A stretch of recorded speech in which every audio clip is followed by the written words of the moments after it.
નમસ્તે વિદ્યાર્થી મિત્રો. TY BCom paper HRM. Our continuing topic is HRP, as you know. First of all, I want to ask very simple question. What does it mean by HRP?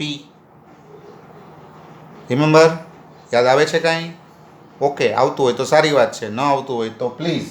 Human resource planning, જેને આપણે કહીએ છીએ માનવ સંસાધન આયોજન. Human resource planning એટલે આયોજન. આપણે વાત કરીએ છીએ હવે second step of the HRM. સાદા શબ્દોમાં કહીએ તો HRMનું પહેલું કામ, સૌથી પહેલું કામ તો કે HRP, હ્યુમન રિસોર્સ પ્લાનિંગ, માનવ સંસાધનનું આયોજન કરવું. લાસ્ટ ટાઈમ આપણે એના અર્થની વાત કરી કે ભાઈ માનવ સંસાધન આયોજન શું છે, તો કે એ એક પ્રકારનું આયોજન છે કે જેમાં તમારે માનવ સંસાધન માટેનું આયોજન કરવાનું છે.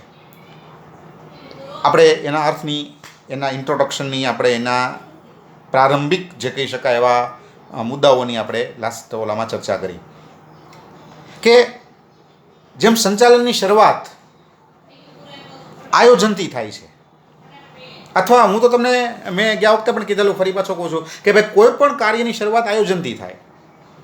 પહેલાં આયોજન હોય, પછી બીજા કાર્યો હોય. આયોજનથી જ બધું શરૂ થાય. આયોજન વગર કોઈ વસ્તુ સંભવી શકતી નથી. સેમ વે મેનેજમેન્ટ છે એ સ્ટાર્ટ થાય છે તો કે P ફોર પ્લાનિંગ. એટલા માટે કહેવાય છે કે P ઓલવેઝ ફર્સ્ટ. બીજું બધું છે એ બધું પછી આવે, પણ પહેલાં આયોજન આવે. P always first. એનો ક્રમ ક્યારે બદલાતો નથી. તો હવે આપણે જે વાત કરીએ છીએ, આપણે જે એરિયામાં છીએ એ સંચાલનનો જ એક એરિયા છે જેનું નામ છે HRM, એટલે કે હ્યુમન રિસોર્સ આપણે સંચાલન, માનવ સંસાધન સંચાલન. તો એનું જે પહેલું કામ છે એ પણ શું હોય તો કે આયોજન જ હોય. સીધી વાત છે. તો આ આયોજન છે એ આયોજન કેવા પ્રકારનું આયોજન છે? It is not a general, it is not a common planning, it is specific planning.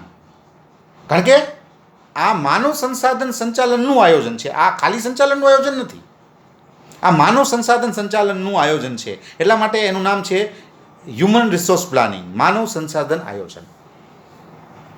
હવે માનવ સંસાધન આયોજનની આપણે લાસ્ટ ટાઈમ વાત કરી કે ભાઈ આયોજન જે છે એમાં તમારે શું કરવાનું છે તો કે એમાં તમારે માનવના સંદર્ભમાં, તમારા એકમમાં જે માનવ તત્વો છે એ માનવ તત્વોના સંદર્ભમાં તમારે તમારું આયોજન કરવાનું છે.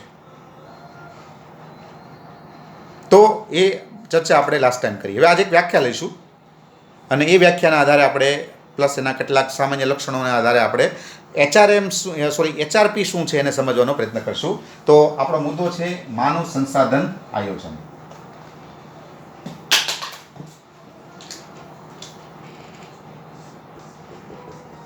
HRP,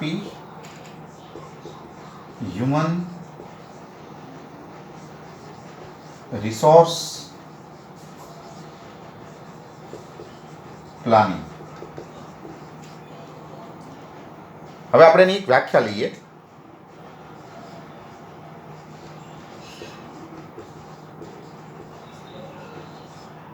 dictionary of business and management, એની એક વ્યાખ્યા છે. પહેલાં તમે આ ટાઇટલથી લખી નાખો.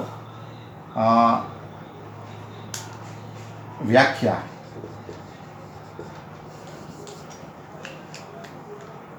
HRP છે એની એક વ્યાખ્યા, dictionary of business and management.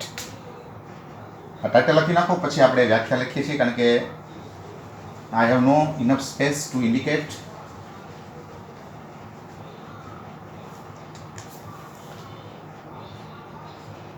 To forecast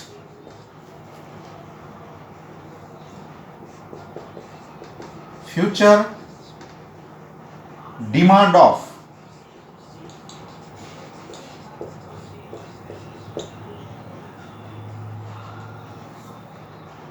human resource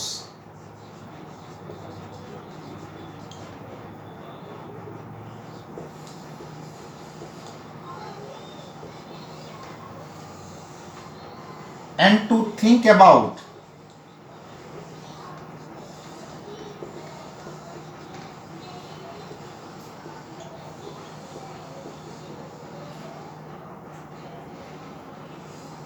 source of supply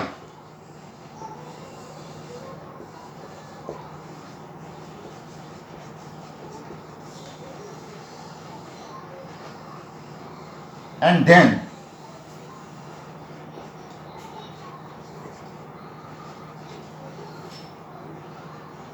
try to balance it.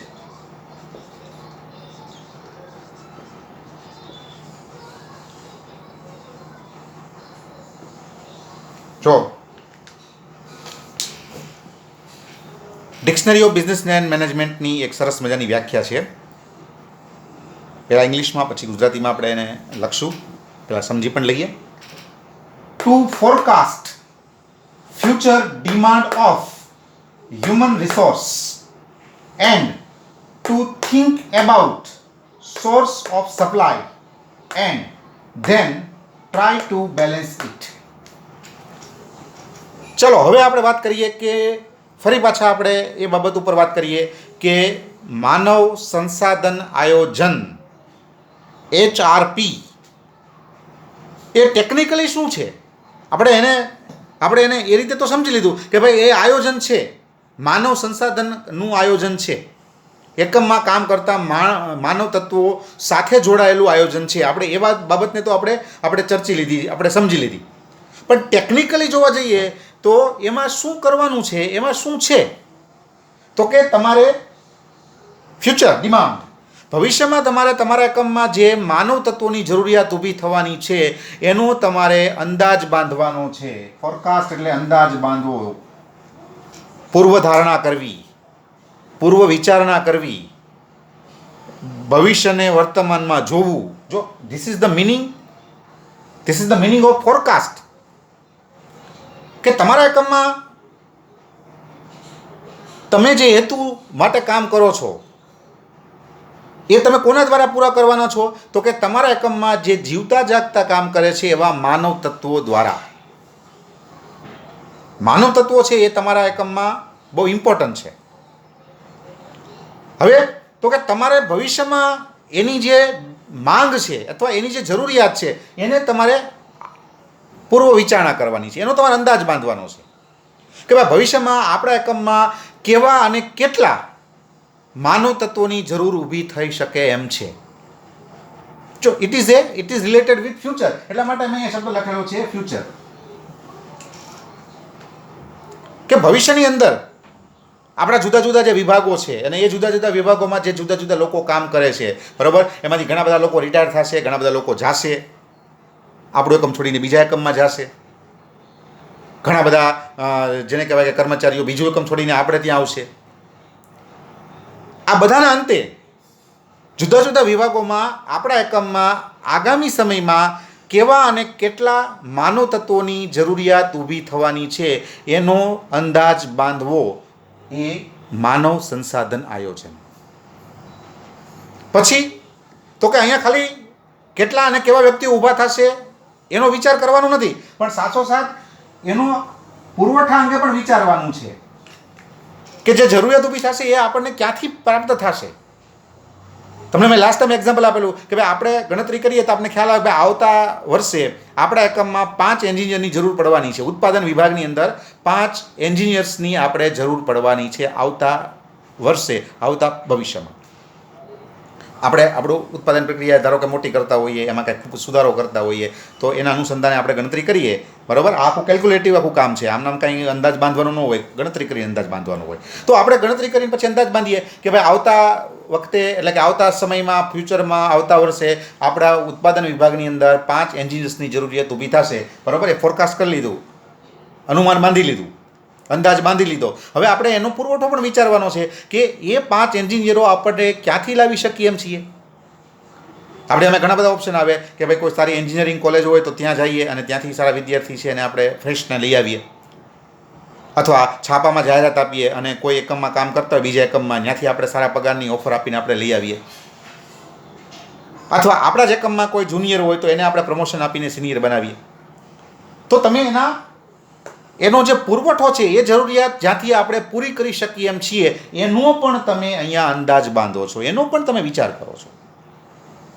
અને પછી આના આધારે તમે તમારી ભવિષ્યની જરૂરિયાત અને એનો પુરવઠોને બેલેન્સ કરવાનો પ્રયત્ન કરો છો. એટલે કે ભવિષ્યમાં પછી જ્યારે 5 વ્યક્તિઓની જરૂરિયાત ઊભી થાય, આપણા ઉત્પાદન વિભાગમાં 5 એન્જિનિયર્સની જરૂરિયાત ઊભી થાય, ત્યારે આપણે જે નક્કી કરેલું હોય એ રીતે આપણે ત્યાંથી 5 એન્જિનિયર્સની આપણે ભરતી પસંદગી કરી અને આપણે કામમાં એને લાવી શકીએ અને એ રીતે આપણે આપણી જે માંગ છે એને આપણે બેલેન્સ કરી શકીએ અથવા પૂરી કરી શકીએ. This is human resource planning. આ છે માનવ સંસાધન આયોજન. To forecast future demand of human resource and to think about source of supply and then try to balance it. Dictionary of business and management જે છે એની આ બહુ સરસ મજાની વ્યાખ્યા છે according to my personal opinion. બરાબર છે. ચાલો આપણે ગુજરાતી લખતા જઈએ. બરાબર.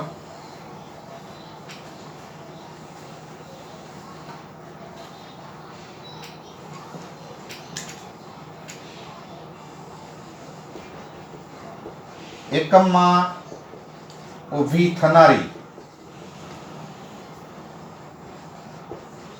માનવ સંસાધનની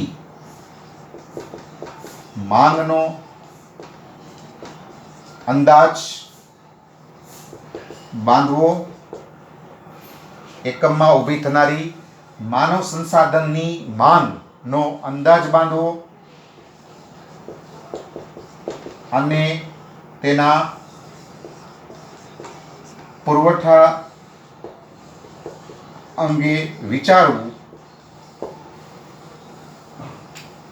અને પછી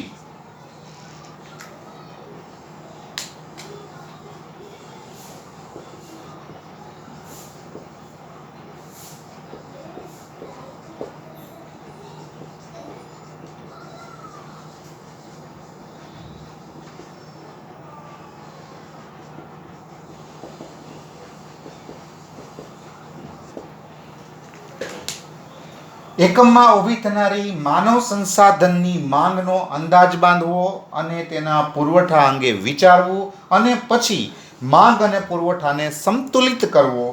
that is human resource planning. એ છે માનવ સંસાધન આયોજન. પહેલાં માંગનો અંદાજ મેળવો, પછી એના પુરવઠા અંગે વિચારો કે ભાઈ કેટલા વ્યક્તિ જોશે, એ વ્યક્તિઓ ક્યાંથી મળશે, અને પછી એ બંનેને બેલેન્સ કરો. એટલે કે જે તમે પુરવઠાનો જે તમે તો જ્યાંથી તમને માણસો મળે એમ છે ત્યાં તમે જાઓ અને ભવિષ્યમાં જે જરૂરિયાત ઊભી થાય ત્યારે તમે એને 5 વ્યક્તિઓ જે જરૂર હોય એને તમે લઈ આવો. તો કેટલા વ્યક્તિઓ જોશે એનો અંદાજ બાંધો, એ વ્યક્તિઓ ક્યાંથી મળશે એનો પણ તમે એની અંગે પણ વિચારણા કરો અને પછી જ્યારે જરૂર ઊભી થાય ત્યારે એ સ્થળેથી તમે માણસોને લાવી તમારી જરૂરિયાતને પૂરી કરો. That is the HRP in the simple language. Simple લેંગ્વેજમાં તમે આ રીતેનો અર્થ યાદ રાખી શકો. ઓકે, હવે આપણે ફટાફટ એના સામાન્ય લક્ષણોની વાત કરી લઈએ.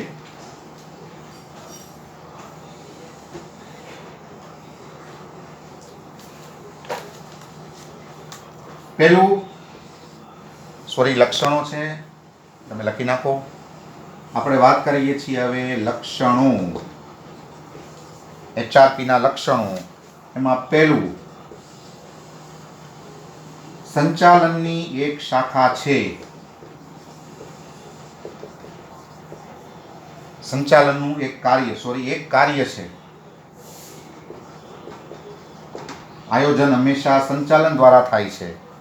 પછી અહીંયા HRની ગણતરી કરવામાં આવે છે.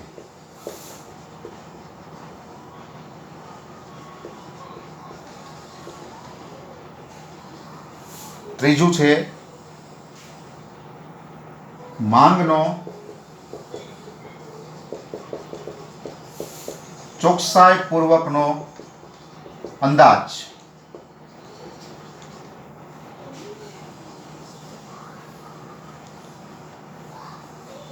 પુરવઠાના સ્ત્રોત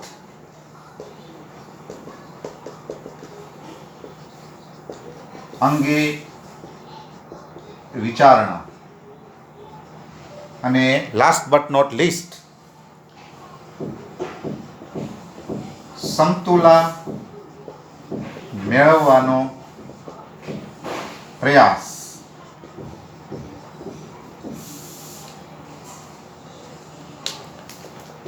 જો પહેલું તો સંચાલનનું કામ છે. સંચાલન છે એને આયોજન કરવાનું હોય, કારણ કે આયોજન એ નીતિ વિષયક આખી વસ્તુ છે અને નીતિ વિષયક વસ્તુ હંમેશા સંચાલન દ્વારા થતી હોય છે. એટલે સંચાલન દ્વારા હંમેશા HRP એટલે કે માનવ સંસાધનનું આયોજન થતું હોય છે. પછી તો કે સૌથી પહેલાં શું કરવામાં આવે તો કે તમે જુદા જુદા વિભાગોમાં જે માનવ તત્વો છે તમે એની ગણતરી કરો. કારણ કે ગણતરી કરતો ખબર પડે કે ભાઈ ક્યાં કેટલા માણસો ઘટે છે. બરાબર છે. ધારો કે આપણે કોઈ ઠેકાણે 10 વ્યક્તિ જોતા હોય તો આપણે ગણતરી કરીએ તો ખ્યાલ આવે ભાઈ 8 વ્યક્તિ છે તો બેની અહીંયા જરૂરિયાત છે. તો ગણતરી કરવાની હોય સૌથી પહેલાં. પછી ભવિષ્યમાં જે લોકોની જેવા અને જેટલા, યાદ રાખજો મારા શબ્દો, જેવા અને જેટલા વ્યક્તિઓની જરૂર ઊભી થવાની છે એનો તમારે અંદાજ બાંધવાનો છે કે ભાઈ ફલાણા વિભાગમાં 5 વ્યક્તિઓ જોશે, ફલાણા વિભાગમાં 2 વ્યક્તિ જોશે, આ પ્રકારના વ્યક્તિ જોશે. તો તમે એનો ભવિષ્યમાં જેટલા વ્યક્તિઓ અને જેવા પ્રકારના વ્યક્તિઓની જરૂરિયાત ઊભી થવાની છે, બરાબર, એનો તમે અંદાજ બાંધો છો. પછી પુરવઠાના સ્ત્રોત અંગે પણ વિચારવાનું છે કે ભાઈ આપણે જે વ્યક્તિઓની જરૂર ઊભી થવાની છે એ આપણને ક્યાંથી મળી શકે એમ છે. ધારો કે ફોર એક્ઝામ્પલ જોવા જઈએ તો માર્કેટિંગ વિભાગમાં આપણે 4 વ્યક્તિની જરૂરિયાત આવતા વર્ષે ઊભી થવાની છે, 4 જગ્યા ખાલી પડે છે. તો એ 4 વ્યક્તિ આપણને ક્યાંથી મળે તો કે ભાઈ સારી MBAની કોલેજ હોય ત્યાંથી આપણને મળી શકે. છાપામાં જાહેરાત આપો તો ઓપન માર્કેટમાંથી આપણને મળી શકે. રોજગાર વિનિમય કચેરી નામની એક કચેરી છે, સરકાર દ્વારા ચાલે છે. તમે એનો કોન્ટેક્ટ કરો તો એ તમને ઉમેદવારોની યાદી મોકલાવે, એમાંથી તમે પસંદ કરી શકો છો. પુરવઠાના સ્ત્રોત અંગે તમારે અહીંયા વિચારવાનું છે. અને છેલ્લું સમતુલા મેળવવાનો પ્રયાસ કરવાનો છે. ભવિષ્યમાં પછી એમાં આપણે ધારો કે નક્કી કર્યું હોય કે ભાઈ આપણે માર્કેટિંગ વિભાગ છે એમાં ધારો કે આપણે સેલ્સમેનની જરૂર પડશે, 4 જગ્યા પડવાની છે અને આપણે MBA કોલેજ હોય કોઈ સારી માર્કેટિંગની, એમાંથી આપણે 4 વ્યક્તિ લઈ આવશું. આવું આપણે વિચારી લીધું, પ્લાનિંગ કરી લીધું. પછી ભવિષ્યમાં જ્યારે સેલ્સમેનની જગ્યા ખાલી પડે તો આપણે એ કોલેજનો કોન્ટેક્ટ કરી શકીએ અને ત્યાંથી આપણે 4 વ્યક્તિઓ લાવી અને આપણી જે જરૂરિયાત છે, આપણી જે ખાલી જગ્યા છે એને આપણે પૂરી કરી શકીએ. તો આ રીતે સંચાલનનું જ આ કામ છે. પહેલાં એમાં HRની ગણતરી કરવામાં આવે છે, માનવ સંસાધન એટલે કે માનવ તત્વોની ગણતરી કરવામાં આવે છે. પછી માંગનો અંદાજ એટલે કે માનવ સંસાધન અંગેની જે માંગ ઊભી થવાની છે એનો અંદાજ બાંધવામાં આવે છે. પછી માનવ સંસાધનની માંગ માટેનો પુરવઠો ક્યાંથી મળશે એનો પણ વિચાર કરવામાં આવે છે. અને છેલ્લે માંગ અને પુરવઠો એટલે જરૂરિયાત જ્યાંથી પૂરી કરવાની છે ત્યાંથી પૂરી કરવામાં આવે છે. તો એ રીતે આના મુખ્ય 5 લક્ષણો તમે યાદ રાખી શકો. ઓકે.